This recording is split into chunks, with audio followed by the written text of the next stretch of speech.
नमस्कार मंडळी, कसे आहात तुम्ही सगळे? मी संध्या सप्रे यूट्यूबवरील अमृताचे डोहे या माझ्या आध्यात्मिक चॅनलमध्ये मी तुम्हा सगळ्यांचं मनापासून स्वागत करते. आपण अपरोक्ष अनुभूती हा ग्रंथ बघत आहोत. आद्य शंकराचार्यांचा अपरोक्ष अनुभूती याचं निरूपण चालू केलेलं आहे. एपिसोड 5व्याला मी सुरुवात करते, परंतु त्यापूर्वी मंगलाचरण म्हणून मी कार्यक्रमाला सुरुवात करेन. श्रीमन् महागणाधिपतये नमः. वक्रतुंड महाकाय सूर्यकोटि समप्रभ निर्विघ्नं कुरु मे देव सर्वकार्येषु सर्वदा. नमो देवे महादेवे शिवाये सततं नमः. नमः प्रकृते भद्राये नियता प्रणता स्मताम्. कृष्णाय वासुदेवाय हरये परमात्मने प्रणतक्लेशनाशाय गोविंदाय नमो नमः. अपरोक्ष अनुभूती एपिसोड 5वा. मंत्र 21व्याला आपण सुरुवात करत आहोत. मंत्र 21वा. आत्मा नित्यो हि सद्रूपो देहो नित्यो ह्यसन्मया तयोरेक्यं प्रपश्यन्ति किंवं ज्ञानं मतः परम. म्हणजे काय? तर आत्मा किंवा आपल्या शरीरामध्ये वसलेलं आत्मतत्व हे चिरंतन आहे, अनादि आहे, शाश्वत आहे. कारण ते स्वतःच म्हणजे एक्झिस्टन्स आहे, सत्यत्व आहे. प्रत्येक आणि प्रत्येक गोष्टीला अस्तित्व देणारं ते मूलभूत असं स्तोत्र आहे, स्त्रोत आहे.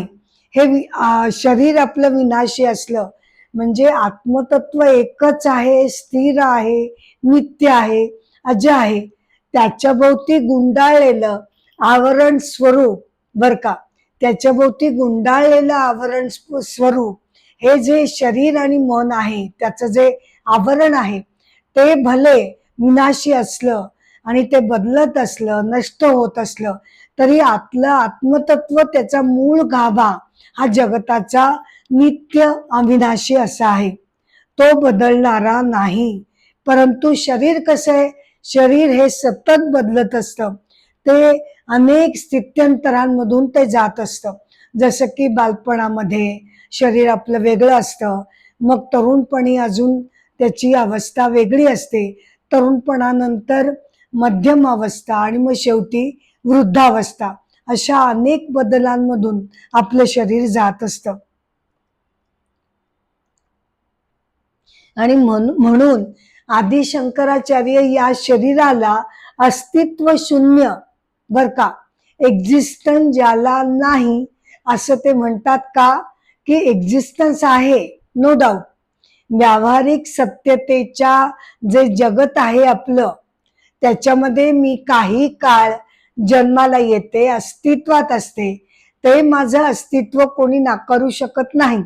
परंतु ते कसं आहे की ते जन्माला आलेलं आहे, काही काळापुरतं ते आहे आणि नंतर ते परत नष्ट पावणार आहे. या अर्थानं शरीर हे अस्तित्व शून्य आहे. म्हणजे जेव्हा आपण परमतत्वाच्या सत्यत्वाशी त्याची तुलना करतो, तेव्हा शरीराची सत्यता भले जरी थोडी काळापुरती असली तरी ती विनाशी असल्यामुळे त्याची सत्यता परमसत्याच्या सत्यतेशी बरोबरी करू शकत नाही. आता इथे मला आदि शंकराचार्यांच्याच एका स्तोत्रातला एक श्लोक आपल्याला सांगावासा वाटतो.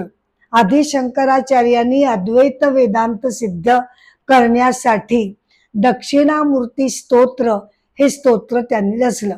ते अत्यंत गूढ, गंभीर आणि अत्यंत अर्थपूर्ण असं आहे.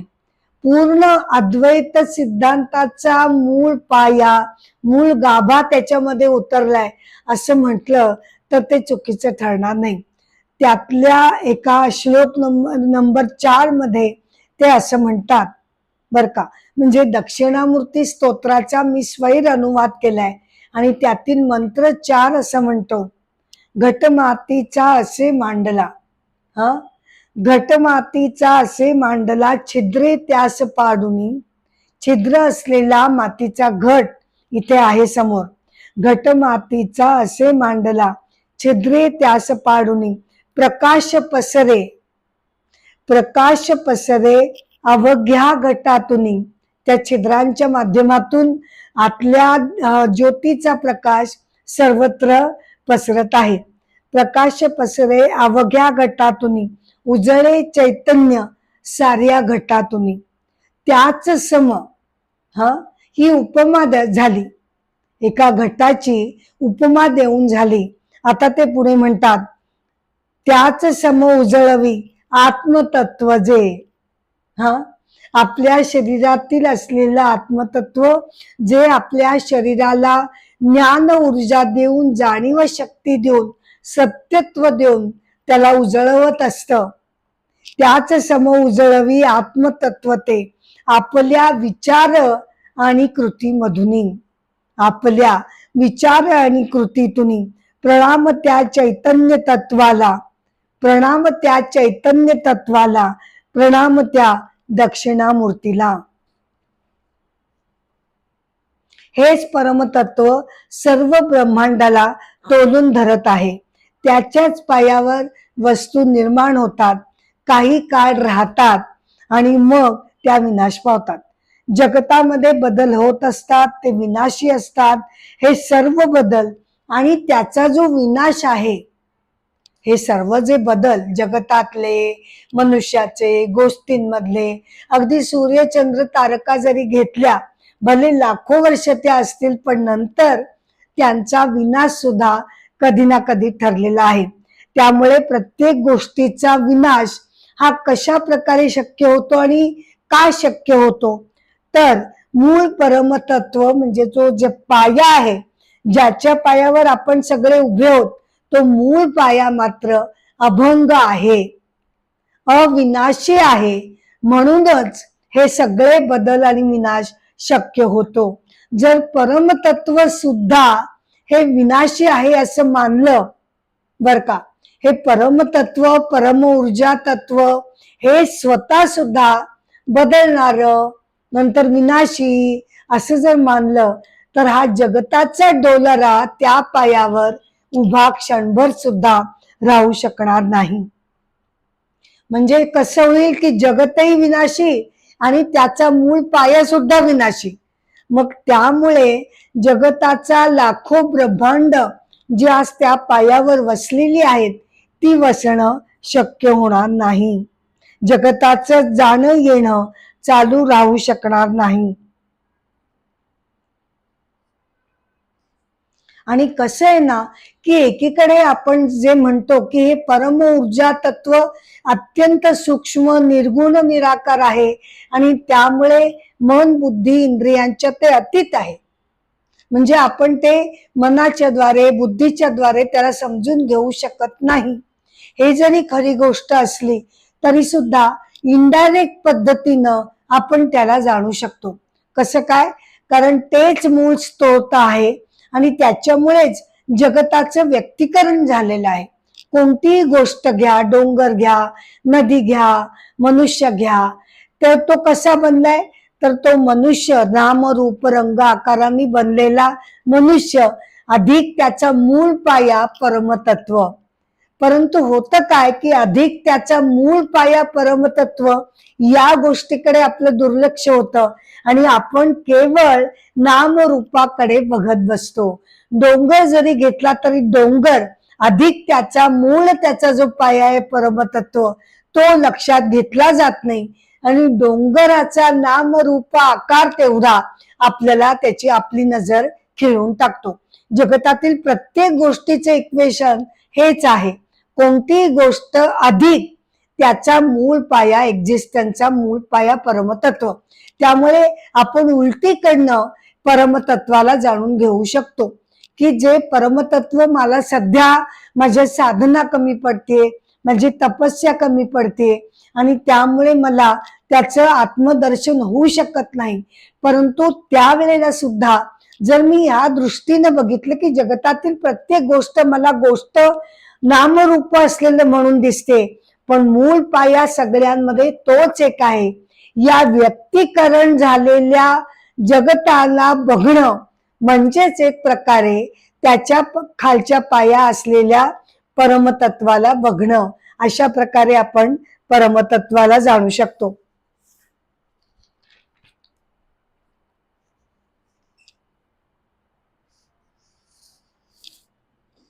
आता एका गोष्टीनं मी यामध्ये या मंत्रानंतर एका गोष्टीने सुरुवात करते.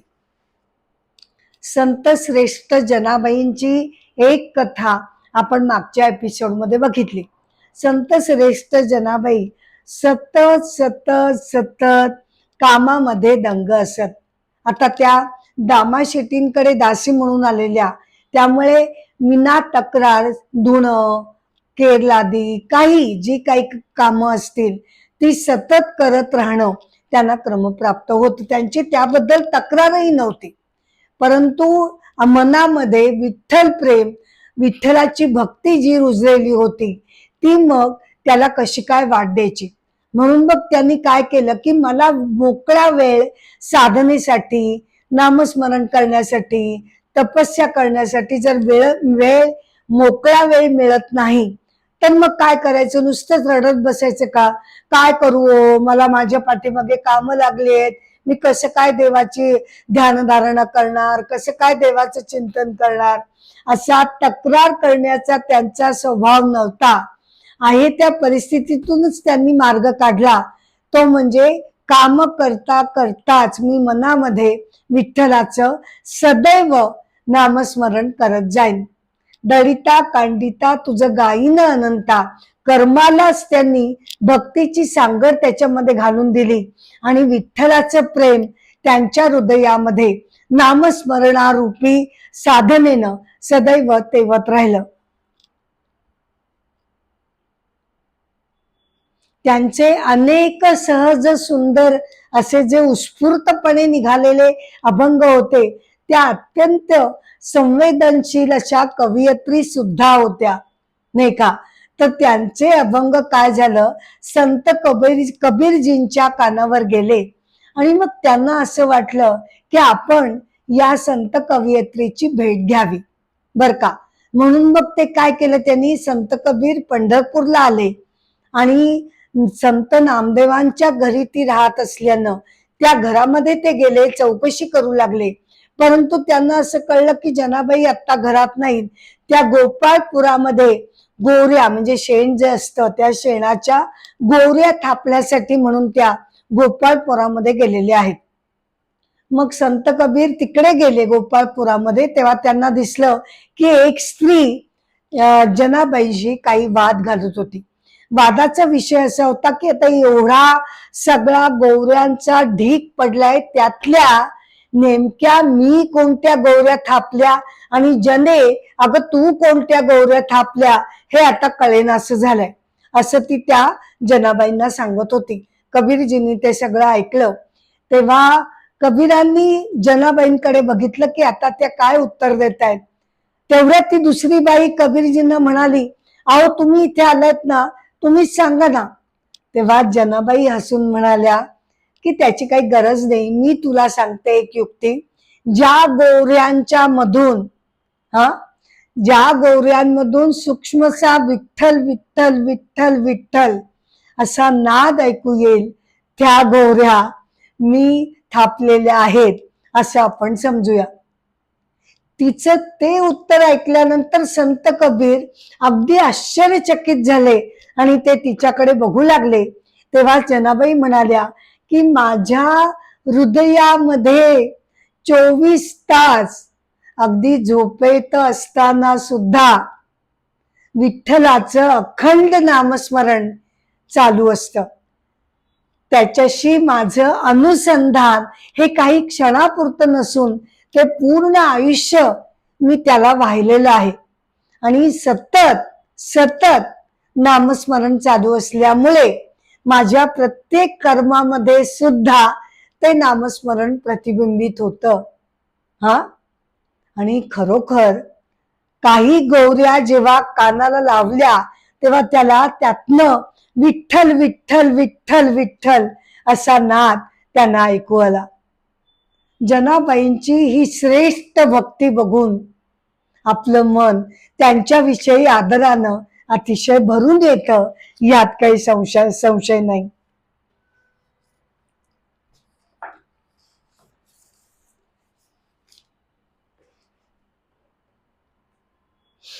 मंत्र 22कडे आपण वळूया.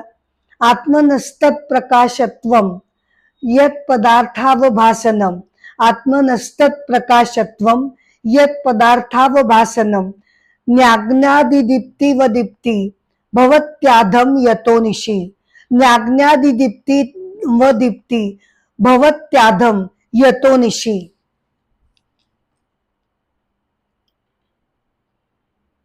म्हणजे काय तर या आत्मतत्वाचं जे तेज आहे, हा, जे प्रकाशत्व आहे, ते कसे आहे, ते सर्व जगताच्या व्यक्तीकरणामध्ये ते सामावलेलं आहे.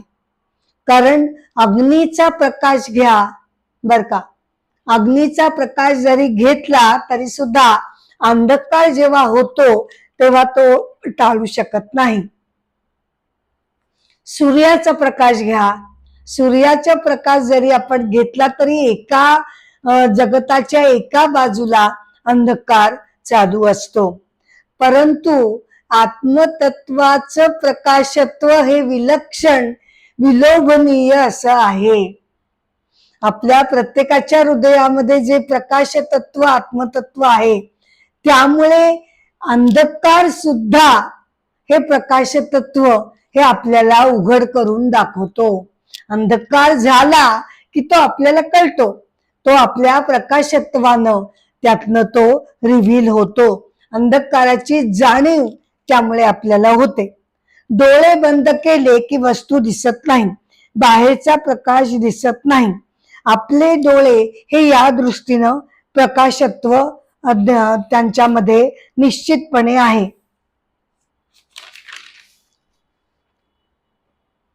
तसंच बाह्य जगतासाठी जसे डोळे आहेत तसं मन हे डोळ्यासाठी प्रकाशत्व आहे. मनाच्या साह्यानं जग बघितलं जातं, अनुभवलं जातं, परंतु मन हे सुद्धा पाहिलं जातं, अनुभवलं जातं, त्याचे बदल बघितले जातात. तर त्यामुळे अंतिमतः आत्मतत्व हेच एकमेव मनाला, डोळ्यांना, बाह्य जगताला, सूर्याला, अग्नीला हे सुद्धा प्रकाश ऊर्जा तत्व देणार हे अंतिम असं ते तत्व आहे. भौतिक प्रकाशाने भौतिक अंधार नष्ट केला जातो, परंतु आत्मतत्वाचा प्रकाश हा अंधकार सुद्धा आपल्या पुढे प्रगट करतो.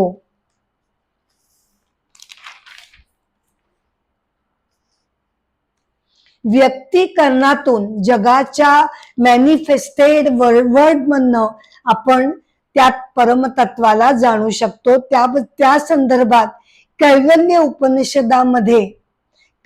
उपनिषदामध्ये एक मंत्र 7व्यामध्ये बर का असा आलेला आहे की निर्गुण सर्वोच्च परमेश्वर तो आता त्याच्या माया शक्तीद्वारे जगतामध्ये व्यक्त होतो हे दाखवण्यासाठी त्याचं प्रतीक म्हणून मंत्रामध्ये असं म्हटलंय की भगवान शिवशंकर त्यांच्या धर्मपत्नी उमा बरोबर उभे आहेत. जगताचं कारण काय आहे? जगताचं कारण सगुण ईश्वर. सगुण ईश्वर कुणाला म्हणतो आपण?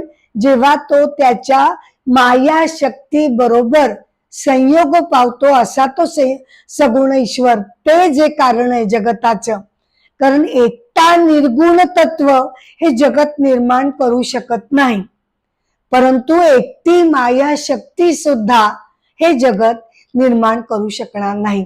दोघांच्या संयोगातून हे जगत निर्माण होतो. माया शक्ती जी आहे ती काय करते? ती नामरूपा आकारांनी भरलेली जड गोष्टी ती निर्माण करते. परंतु त्यामध्ये चैतन्य ऊर्जा भरण्यासाठी निर्गुण परमेश्वराचं तत्व सुद्धा आवश्यक असतं. त्यामुळे दोघांच्या संयोगानं हे जगत निर्माण झालेलं आहे. म्हणून मंत्र 7व्या मध्ये भगवान शिवशंकर आपल्या धर्मपत्नी उमा बरोबर उभे आहेत. ते त्रिलोचन आहेत. आता त्रिलोचन आहेत याचा अर्थ काय घ्यायचा, की आपण म्हणतो की नाही की भगवान शंकरांचा तिसरा डोळा जर त्यांनी उघडला तर सर्व जगत जळून खाक होतं. अगदी त्याच प्रमाणे जेव्हा साधकाला जेव्हा साधकाला आत्मज्ञान आत्मदर्शन जेव्हा होतं तेव्हा जगामध्ये जे द्वैतपणा भरलेला आहे, भेद भरलेला आहे, हा वेगळा तो वेगळा ती वेगळी, हा वेगळेपणा नष्ट होऊन, म्हणजे फिजिकली वेगळेपणा नष्ट होत नाही. ज्याला आत्मदर्शन झालं त्याबरोबर सगळं जग नष्ट झालं का आणि एकच एक परमेश्वर दिसतो का? नाही. जग पूर्वीसारखंच दिसतं. जगामधली सगळी विविधता कायम असते. ही व्यक्ती वेगळी, ती व्यक्ती वेगळी, शरीराने सगळे हे वेगळे, हे आत्ता सुद्धा आत्मसाक्षात्कारानंतर सुद्धा असंच दिसतं पूर्वीसारखंच. परंतु आता मनामधला वेगळे वेगळेपणा निघून गेलेला असतो. आणि म्हणूनच तर संत महात्मे सगळ्या जगताशी प्रेमानच वागत असतात. कारण मनातला द्वैत भाव, मनातला दुजा भाव, हा परका, हा चांगला, हा वाईट, हे सगळे जे भाव आहेत ते त्याच्या मनातले पूर्णपणे खाक झालेले असतात, नष्ट झालेले असतात. आणि त्या दृष्टीनं साधकाचं बाह्य जगत हे त्या दृष्टीनं नष्ट झालेलं असतं. म्हणजे साधकाच्या बाबतीत हा आत्मज्ञानाचा तिसरा डोळा जेव्हा उघडला जातो तेव्हा हे जगत त्या अर्थानं, सांकेतिक अर्थानं नष्ट होऊन जातं.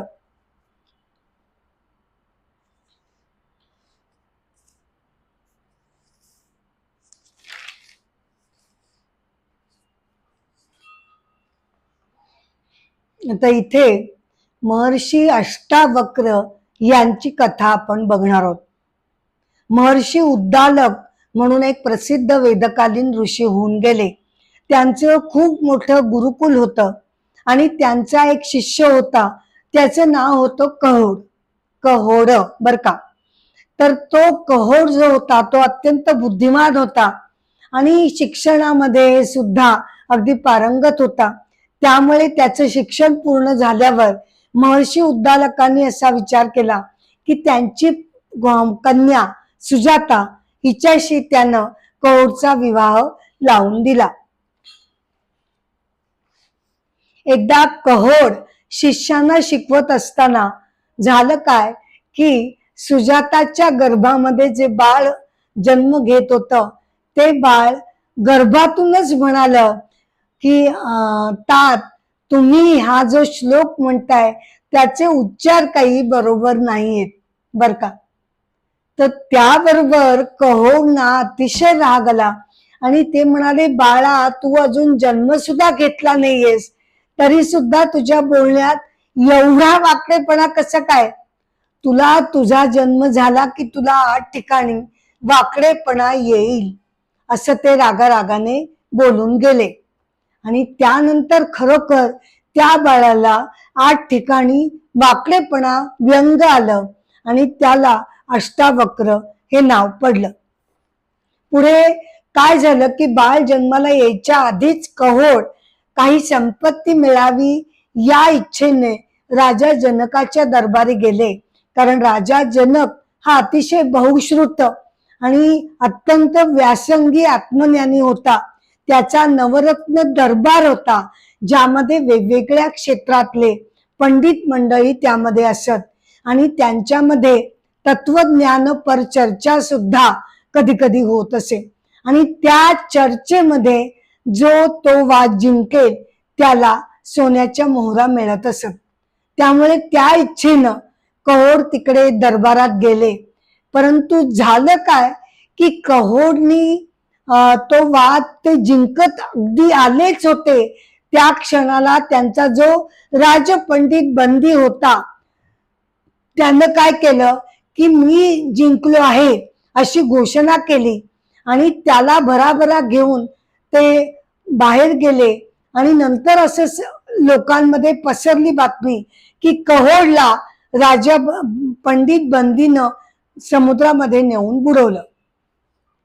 त्यानंतर जवळजवळ 10-11 वर्ष त्यांचं काही कुणाला पत्ता लागला नाही. तोपर्यंत हा बाळ अष्टावक्र 12 वर्षाचा झाला आणि त्याच्या कानावर जेव्हा हे सगळं आलं तेव्हा तो अतिशय मनातनं चिडला आणि कोण हा पंडित बंदी आणि त्याच सगळ्यांनी कसं काय चालवून घेतलं या विचारानं तो राजा जनकाच्या दरबारी आला आणि पंडित बंदींशी वाद घालावा म्हणून तो आला बर का. तेव्हा झालं काय की पंडित बंदींना या छोट्याशा मुलानी अष्टवक्रानं वादामध्ये हरवलं आणि तो म्हणाला की यांनी माझ्या वडिलांना समुद्रामध्ये नेऊन बुडवलंय, आता त्यांना सुद्धा तीच शिक्षा देण्यात यावी असे त्यांनी राजा जनकाकडे विनंती केली. तेव्हा पंडित बंदी म्हणाले की काहीतरी गैरसमज झालेला आहे. मी त्यांना आदरानं समुद्रामध्ये वरुण लोकामध्ये पाठवलं कारण तिथे माझे पिताश्री हे महायज्ञ 12 वर्ष चालणारा करणार होते आणि त्यासाठी ऋत्विज म्हणून मला तुझ्या वडिलांना, कारण ते ज्ञान संपन्न असल्यामुळे मला त्यांना त्या यज्ञामध्ये पाठवायचं होतं म्हणून मी त्यांना वरुण लोकी पाठवलं. आता ते येतच असतील, महायज्ञाची सांगता झालीये आणि आता ते येतच असतील. आणि खरोखर ते सगळेजण समुद्र किनारी गेले आणि तेव्हा त्याचे वडील समुद्रातून बाहेर पडत होते. असे महर्षी अष्टावक्र. अष्टावक्र गीता ही त्यांची अत्यंत प्रसिद्ध गाजलेला असा अद्वैत सिद्धांतावर त्यांची ती गीता आहे.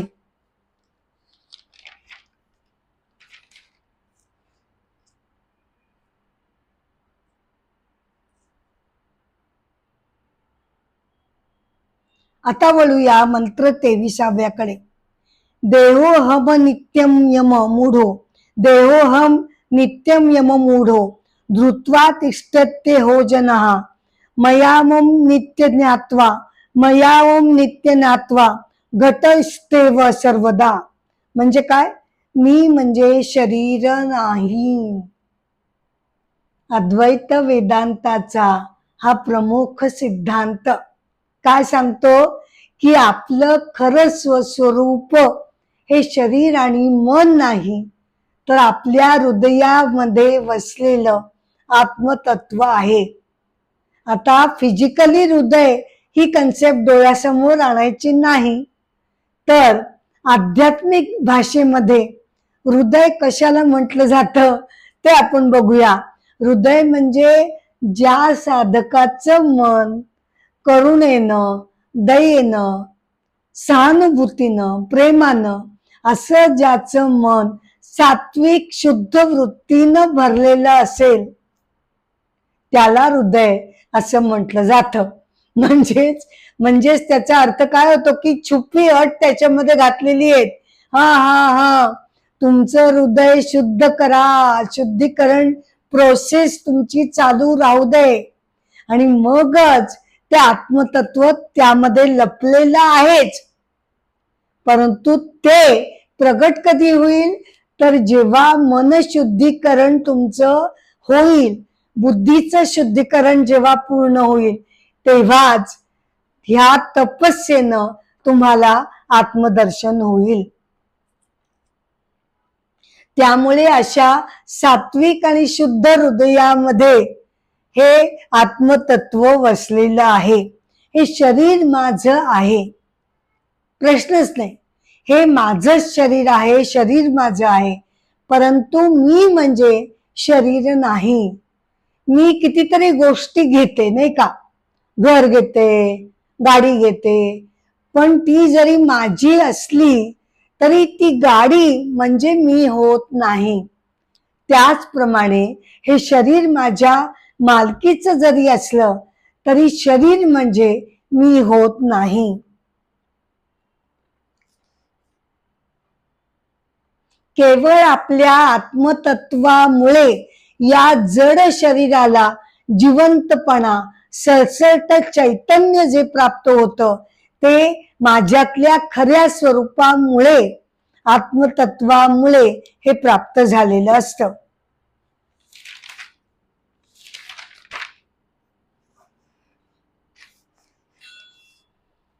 इथे आपण आदि शंकराचार्यांचं प्रसिद्ध जे षटक आहे निर्वाण षटक ते आपण बघूया.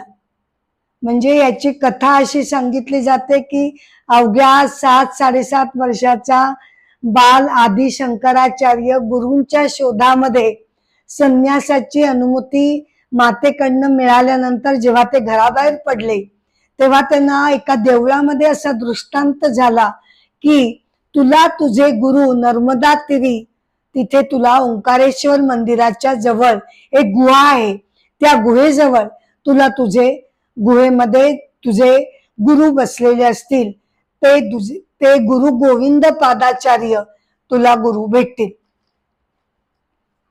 म्हणून बाळ आदि शंकराचार्यांनी भ्रमंती केली आणि ते नर्मदा किनारी आले. त्यांना ती गुहा सुद्धा लोकांना विचारत ते गुहेपाशी गेले. आतमध्ये त्यांचे गुरु गोविंद पादाचार्य ध्यानस्थ बसलेले होते.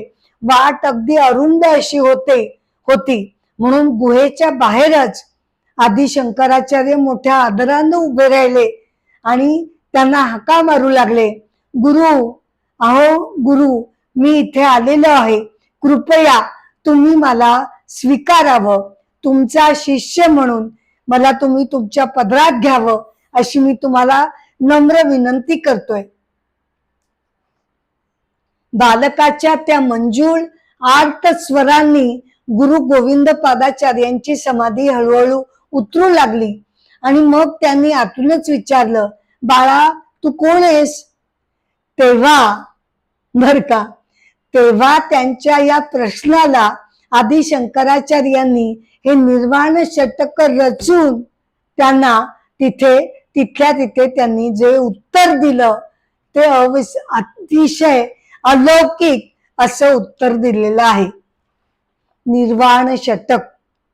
मी म्हणजे मन नाही, अहंकार नाही, चित्त नाही.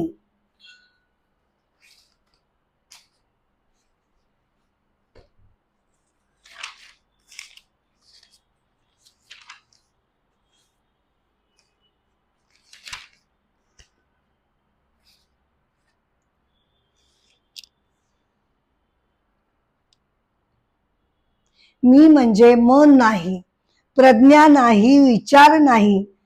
मी नाही कान जीभ नाक डोळे, की मी नाही कान जीभ नाक डोळे. मी आकाश नाही, मी जमीन नाही, मी तेज नाही, मी वायू नाही.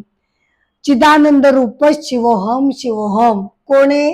मी चिदानंद रूप शिवोहम शिवोहम. मी ऊर्जा नाही, शरीरामधली ना प्राणतत्व मी नाही, ना मी पंचश्वासांपैकी पंचप्राणांपैकी मी कोणी नाही. आता आपल्या शरीरामध्ये आध्यात्मिक दृष्ट्या पंचप्राण मानलेले आहेत आणि उप-5 प्राण मानलेले आहेत. हे जे पंचप्राण मी नाही ते कोणते पंचप्राण? तर प्राण म्हणजे ऊर्जा ग्रहण करणारा, उदान प्रत्येक प्राणाचं एक कार्य नेमलेलं आहे. उदान कंठामध्ये जो असतो तो, नंतर समान पचन क्रियेसाठी, नंतर व्यान हा शरीरभर असतो आणि अपान श्वास बाहेर जाण्यासाठी. तर या पंचश्वास प्राणांपैकी मी कोणी नाही, ना मी सप्तधातू. अच्छा, पंचप्राण नाही, मग निदान तू सप्तधातूंपैकी कोणी आहेस का? तर नाही, मी सप्तधातूंपैकी सुद्धा कोणी नाही. कोणते सप्तधातू असतात आपल्या शरीरात? रक्त, रस, मांस, मेद, अस्थि, मज्जा आणि शुक्र.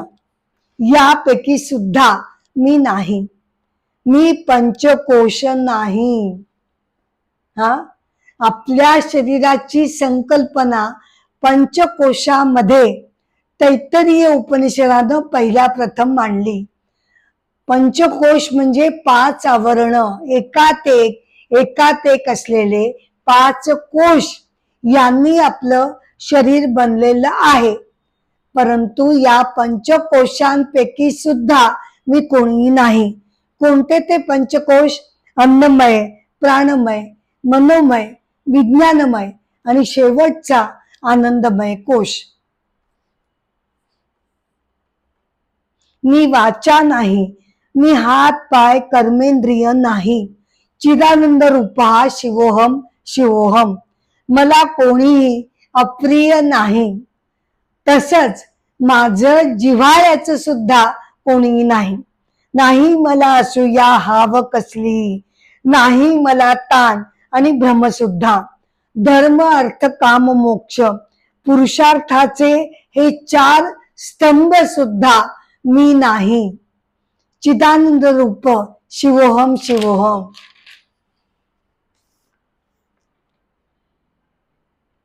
मी पाप नाही, पुण्य नाही, सुख दुःख नाही. सुख दुःख मला स्पर्शू शकत नाही. मंत्र पठण, वेद पठण, होम हवन यापैकी सुद्धा मी काही नाही. म्हणजे काय?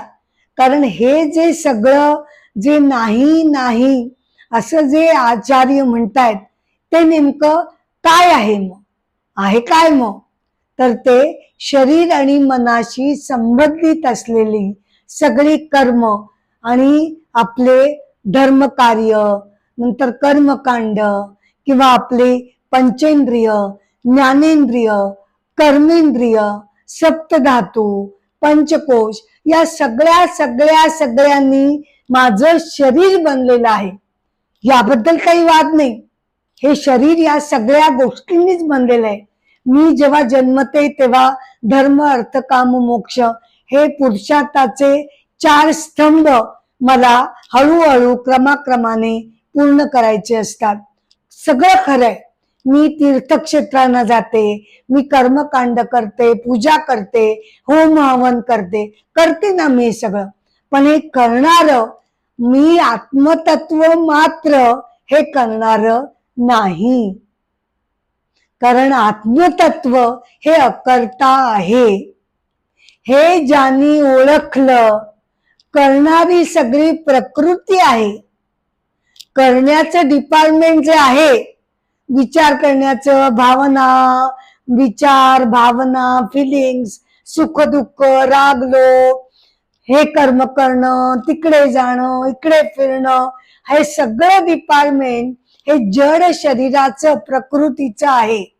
आत्मतत्व त्यामध्ये साक्षीत्वानं राहून केवळ चैतन्य ऊर्जा देतं, पण प्रत्यक्ष करणार मी आत्मतत्व ते नाही. मी केवळ या सगळ्याला साक्षी भावानं बघणार चैतन्य तत्व आहे, हा त्याचा अर्थ होतो.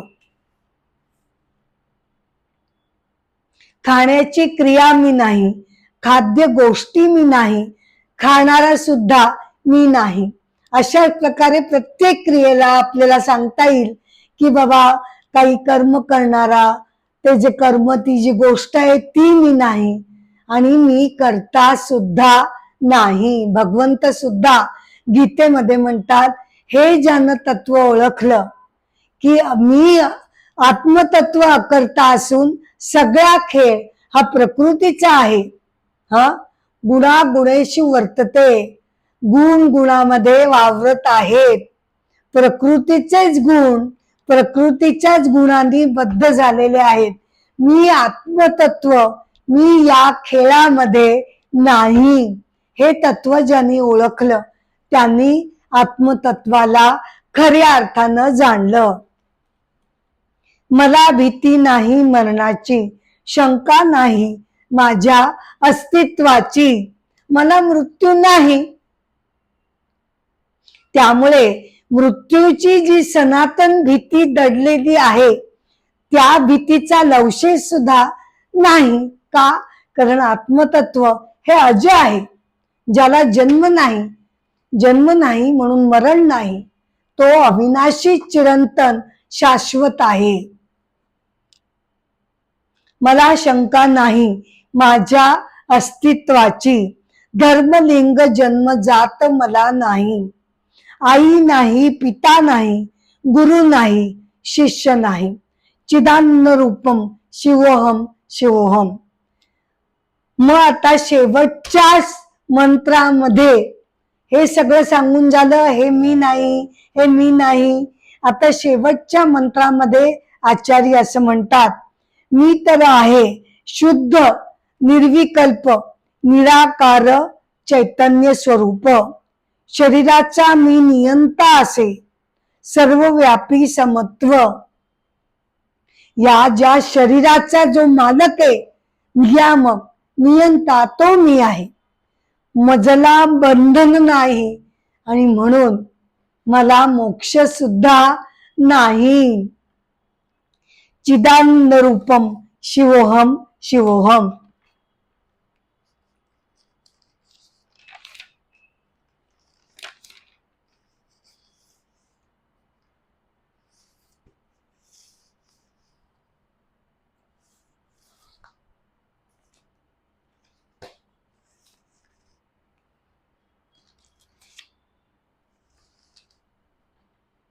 आता कथा बघूया राघवेंद्र स्वामी यांची. बर का, राघवेंद्र स्वामी, जन्म 1595, मृत्यू 1671. वैष्णव संप्रदायाचे ते संत महात्मा होते. मध्वाचार्यांच्या तत्वज्ञानावरील भाष्य त्यांनी केलं. उपनिषदांवर भाष्य केलं. पूर्वमीमांसा कर्मकांडात्मक जो विभाग आहे त्याच्यावर त्यांनी भाष्य केलं. त्यांचं पूर्वीचं नाव व्यंकटनाथ. तामिळनाडूमध्ये जन्म झाला. गुरु सुधींद्र तीर्थ. राघवेंद्र स्वामी मीमांसा, तर्कशास्त्र, संगीत आणि योगशास्त्रामध्ये ते पारंगत होते. त्यांना प्रल्हादाचा अवतार मानला जात असे. तुंगभद्रा नदीच्या काठावर ते कीर्तन करत असत. जन्मगाव कावेरीपट्टम, तामिळनाडू. वडील थिमन्ना भट्ट, आई गोपांबिका. ते श्रीकृष्णाला आपले सर्वस्व मानत असत. मदुराईमध्ये त्यांनी शिक्षण घेतले.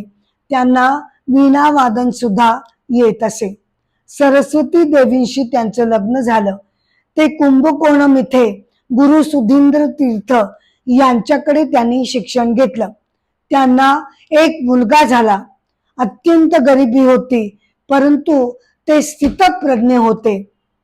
1621 मध्ये त्यांनी गुरूंच्या सांगण्यावरून संन्यास घेतला आणि मग त्यांनी उपनिषदांवर भाष्य केलं. त्यांची तपस्या एवढी कठोर होती की त्या तपस्येनं त्यांना अनेक सिद्धी प्राप्त झालेल्या होत्या असं सांगण्यात येतं. अग्निसुक्त म्हणत असताना, बर का, एकदा अग्निसुक्त म्हणत असताना त्यांच्या चंदनाच्या उटीनं पेट घेतलेला होता. तेव्हा मग त्यांनी वरुण सुक्त म्हटलं आणि तो पेट त्यांनी शांत केला असं सांगण्यात येतं. तेव्हा ते त्यांच्या चमत्काराबद्दल असं म्हणत, ही सगळी परमेश्वराची कृपा आहे आणि माझ्या वैयक्तिक स्वार्थासाठी किंवा माझं नाव होण्यासाठी हे मी करत नाही, तर लोकांच्या कल्याणासाठी मी हे करत असतो. ते सुद्धा माझं परमेश्वराकडून हे करवलं जातं.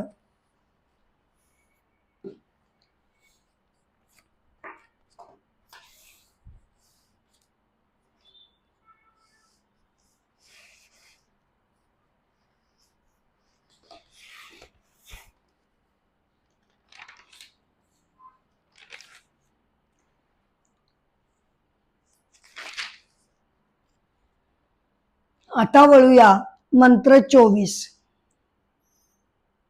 ब्रह्मेवाहं समशान्तः ब्रह्मेवाहं समाशान्तः सच्चिदानन्दलक्षणः सच्चिदानन्दलक्षणः नाहं देहो यसद्रूपो नाहं देहो यसद्रूपो ज्ञानं नित्युच्यते बुधया ना ज्ञानं नित्युच्यते बुधा. माझं खरं स्वस्वरूप हे आत्मतत्व आहे आणि परब्रह्म तत्व याच्यापासून माझ्या शरीरातील आत्मतत्व यामध्ये यत्किंचितही फरक नाही. आणि माझं स्वरूप कसं आहे तर माझं खरं स्वरूप हे सच्चिदानंद आहे. सत म्हणजे जगताला सत्यत्व एक्झिस्टन्स देणारं, चित म्हणजे मनुष्यांना कॉन्शियसनेस जाणीव तत्वाचं ज्ञान देणारं हे तत्व आहे. आणि आनंद, आनंदाचा कलश आपल्या शरीरात असलेल्या आत्मतत्वानं, कारण तेच मुळी आनंद स्वरूप असल्यानं आनंदाचा भरलेला कलश आपल्या हृदयामध्ये काठोकाठ भरलेला कलश हा प्रत्येकामध्ये आत्मतत्व तिथे असल्यामुळे तो आहेच आहे. बर का, तो आहेच आहे.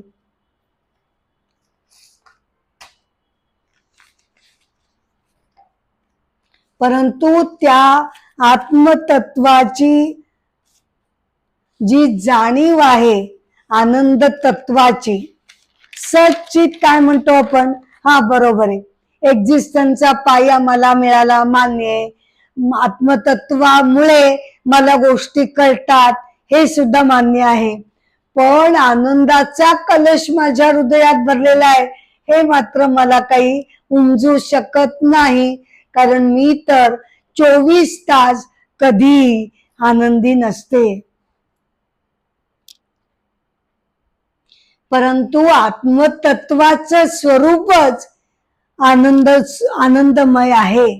हा आनंद कशा प्रकारचा आहे, एखादी वस्तू मिळाल्यानं किंवा काही प्राप्त झाल्यानं आपल्याला जो आनंद होतो तशा प्रकारचा हा आनंद नाही.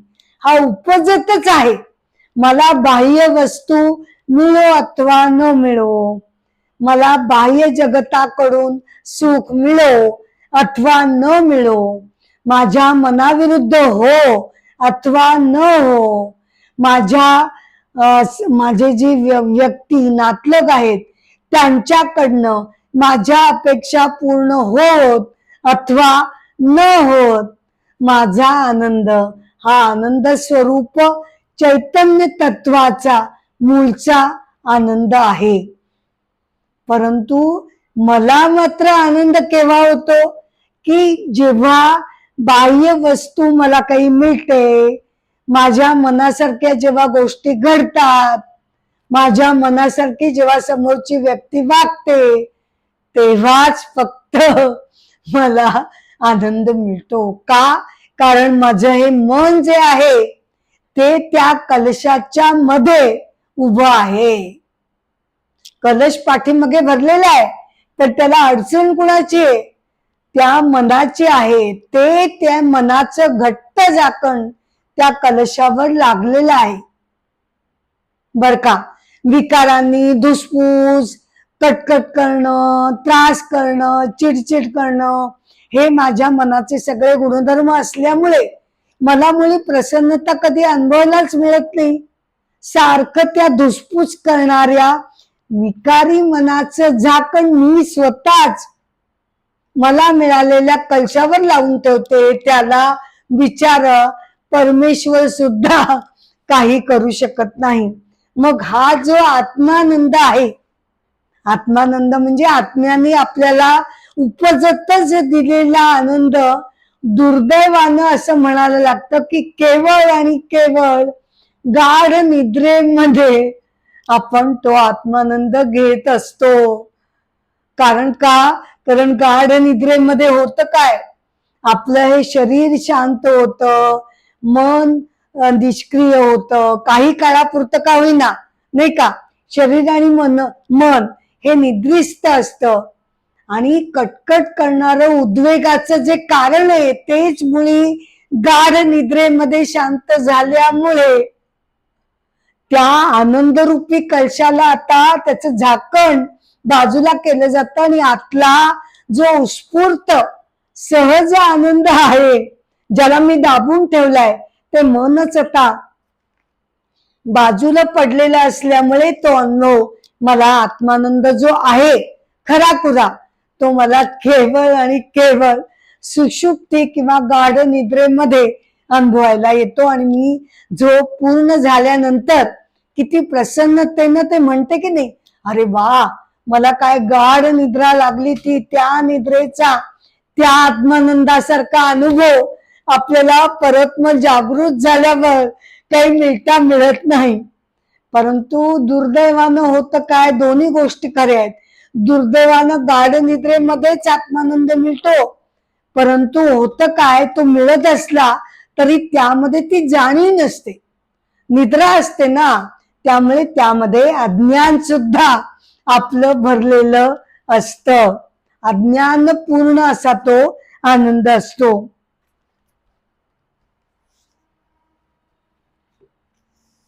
त्यामुळे मंत्र 24व्यामध्ये सच्चिदानंद लक्षण हे जे म्हटलंय त्यातलं सत आणि चित ही लक्षणं आपण बुद्धीनी तर्कानी जाणून घेऊ शकतो. परंतु आनंद जर आपल्याला 24 तास अनुभवायचा असेल, आहे तो आपल्याला दिलेला आहे पण आपण तो अनुभवत नाही, तर जेव्हा आपलं मन पूर्णपणे सात्विक शुद्ध निरागस होईल, लहान बालकासारखं निर्व्याज्य निरपेक्ष असं जेव्हा आपलं मन होईल तेव्हाच केवळ आपल्याला या आनंदाची आत्मानंदाची अनुभूती येऊ शकेल. म्हणून आदि शंकराचार्य विवेक चूडामणीमध्ये असं म्हणतात की केवळ आणि केवळ पूर्व पुण्याईमुळेच बर का, पूर्व पुण्याई असेल तरच मनुष्याला हा आनंद अनुभवता येतो. म्हणजे काय पूर्व पुण्याई म्हणजे काय की तसे संस्कार शुद्ध सात्विक संस्कारांनी जर माझी जडणघडण झाली असेल तरच केवळ मी हा आत्मानंद अनुभवू शकते.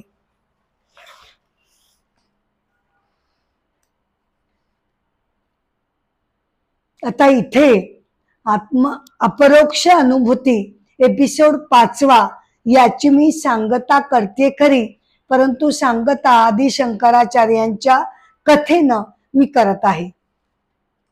आपण मागच्या एपिसोड मध्ये बघितलं की अगस्त्य ऋषींनी आदि शंकराचार्यांच्या प्रतिभेवर प्रसन्न होऊन त्यांची आयुर्मर्यादा जी 8 वर्षाची होती ती 16 वर्षापर्यंत केली, हे आपण बघितलं. त्यानंतर ती दुःखद बातमी कळल्यानंतर आर्यांबा आदि शंकराचार्यांची माता दुःखानं अगदी सैर भैर झालेली होती, परंतु आदि शंकराचार्यांनी तिची कशी बशी समजूत घातलेली होती. परंतु माता आपल्याला सुखासुखी संन्यासाची किती समजावलं तरी परवानगी देणं शक्य नाही हे त्यांच्या लक्षात आलेलं होतं. एकदा झालं काय की ते पूर्णा नदीवर स्नान करण्यासाठी गेले, बरोबर आर्यांबा सुद्धा होती. आदि शंकराचार्य पाण्यात उतरले आणि 2 क्षणामध्ये ते एकदम आरडाओरडा करू लागले, माते माते काय करू ग, मगरीनं माझा पाय घट्ट धरून ठेवलाय, आता मी यातनं काही वाचत नाही ग माते माते. त्याचं ते बोलणं आर्यांबाला एकदम असह्य झालं. ती दुःखा वेगाने म्हणाली, अरे थांब थांब थांब, असं काहीतरी अभद्र बोलू नको. आणि ती नदीमध्ये उडी मारण्याचा प्रयत्न करू लागली. लोकांनी तिला थांबवलं. आदि शंकराचार्य म्हणाले, माते अगं पटकन, अगं निदान आता तरी तू मला संन्यास घेण्यासाठी परवानगी दे, म्हणजे निदान मी मरणापूर्वी संन्यास घेतला याचं तरी मला समाधान मिळू दे. आर्यांबाचं डोकं काही भणभणून गेलं, एवढाच माझा बालक आणि काय या अभद्र गोष्टी करतोय. ती एकदम दुःखावेगाने म्हणून गेली, ठीक आहे बाबा बाळा, दिली मी संन्यास घेण्याची परवानगी, पण तू असं वेडेवाकडं काही बोलू नकोस. ये वरती ये, तुला काही होणार नाही. अशी वेडीवाकडी मरणाची अभद्र भाषा बोलू नको रे. आर्यांबानं त्या आवेगामध्ये संन्यास घेण्याची परवानगी त्यांना दिली आणि काही क्षणातच मगरीच्या तावडीतून तिनं जे घट्ट पकडून ठेवलं तर त्यातून आदि शंकराचार्यांनी सुटका करून घेतली आणि ते वरती आले. बर का, आता ही गोष्ट आपल्याला अशा सांकेतिक अर्थानं घेता येईल की मगर म्हणजे संसाराचं रूपक.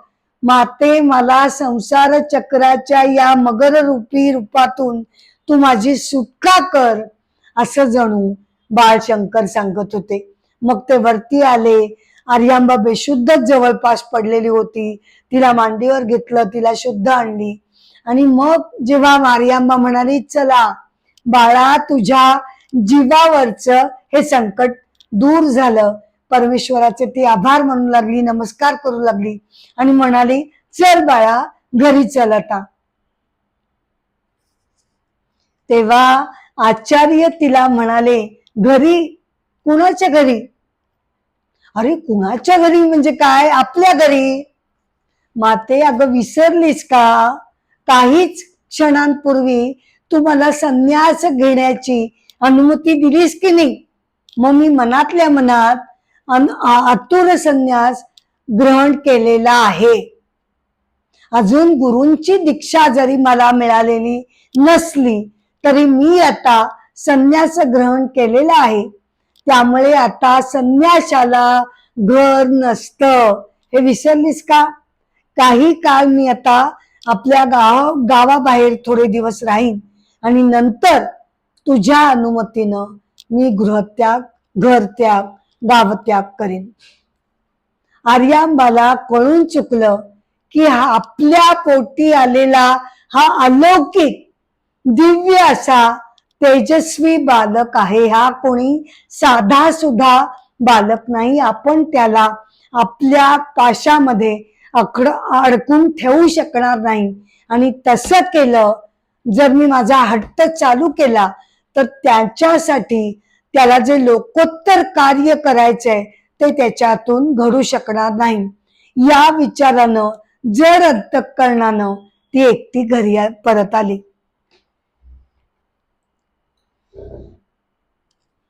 अपरोक्ष अनुभूती भाग एपिसोड 5 मी इथे संपवते खरी, परंतु तुम्हाला सगळ्यांना मनापासून विनंती करते की YouTube वरील अमृताचे डोही या माझ्या आध्यात्मिक चॅनलला कृपया शेअर करा, लाईक करा, सबस्क्राईब करा, ही माझी नम्र विनंती आहे.